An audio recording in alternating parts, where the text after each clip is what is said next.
Salam dostlar, hər kəsi yenidən Texnoada YouTube kanalında xoş gördük. Bu videoda kompüterin periferik qurğuları haqqında ətraflı məlumat verəcəm. Periferik qurğular nədir? Neçə növə bölünür? Hansı qurğular giriş, çıxış və həm giriş, həm çıxış funksiyasını yerinə yetirir? Bunlar haqqında danışacağam. Videoya keçməzdən əvvəl kanala abunə olmağı və daha çox izləyicinin məlumatlanması üçün videoları bəyənməyi unutmayın. Periferik qurğu dedikdə kompüterin əsas hissəsi olmayan, lakin onun funksiyalarını genişləndirən bütün xarici cihazlar nəzərdə tutulur.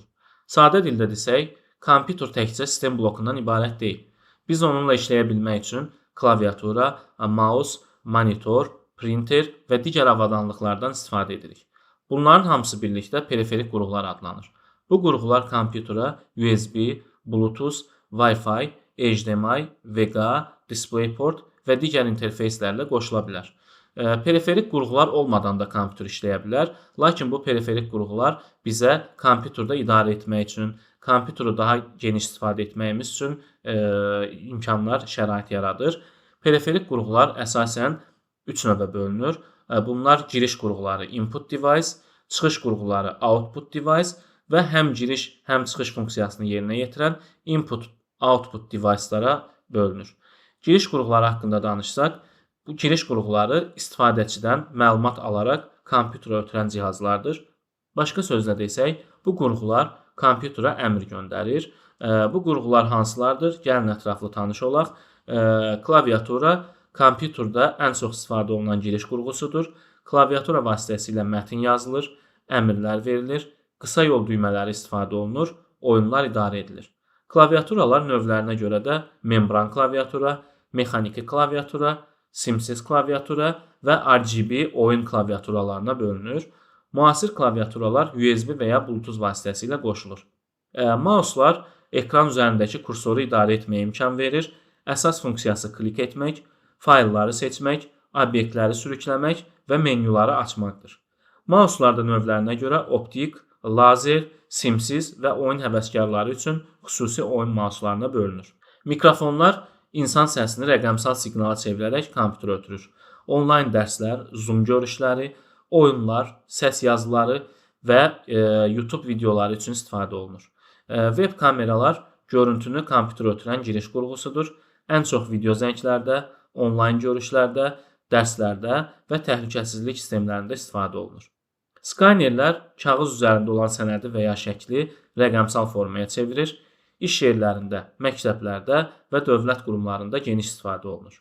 Barkod oxuyuculara isə biz marketlərdə və anbar sistemlərində rast gəlirik. Məhsulun üzərindəki barkodu oxuyaraq məlumatı kompüterə göndərir. Qrafik planşetlər isə rəssamlar və dizaynerlər tərəfindən istifadə edilir. Elektron qələm vasitəsilə kompüterdə rəsm çəkməyə imkan verir.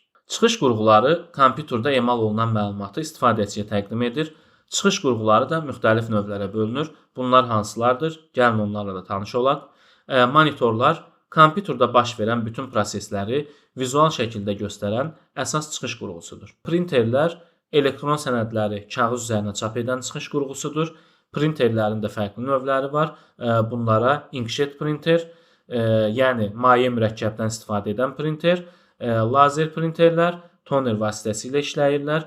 Sürətli və böyük həcmli çap üçün idealdırlar və termal printerlər ən çox post sistemlərində və marketlərdə istifadə olunur. Çek çapı üçün nəzərdə tutulub. Dinamiklər, yəni kompüterdə olan səsi istifadəçiyə çatdıran avadanlıq, musiqi, film, oyun və təlim videolarında istifadə olunur. Proyektorlar kompüter görüntüsünü böyük ekrana əks etdirmək üçün istifadə olunur. Konfranslarda, universitetlərdə, təqdimatlarda geniş istifadə olunur. Proyektorlarda növlərinə görə bağlayıcılar vasitəsilə, yəni HDMI, VGA tipli bağlayıcılarla və simsiz qoşula bilir. Plotterlar böyük ölçülü texniki layihələrin çapı üçün istifadə edilir. Əsasən memarlar, mühəndislər və dizaynerlər istifadə edirlər. Giriş-çıxış qurğuları, yəni input-output device həm məlumat qəbul etmə, həm də məlumat göndərmə funksiyasına malikdirlər. Bu qurğular hansılardır? Gəlin bunlarla da tanış olaq. USB fləşlər məlumatı saxlayır və başqa kompüterə köçürməyə imkan verir. Kiçik ölçülü olması, daşınması rahat olması və sürətli məlumat ötürməsi USB yaddaşın üstünlükləridir. Xarici sərt disklər böyük həcmdə məlumat saxlamaq üçün istifadə olunur. ən çox backup, video arxivlər, şəkillər və oyunlar üçün istifadə olunur. Xarici SSD hard diskdən, yəni HDD-dən qat-qat sürətlidir. Sürətli məlumat ötürməsi, zərbəyə davamlı olması, səssiz işləməsi və daha az enerji sərfiyyatı xarici SSD-nin üstünlükləridir. Sensorlu monitorlar həm görüntü göstərir, həm də toxunmanı dəstəkləyir. Ən çox bank terminallarında, kiosklarda, planşetlərdə və post sistemlərində istifadə olunur. Periferik qurğular kompüterlərə müxtəlif üsullarla qoşulur.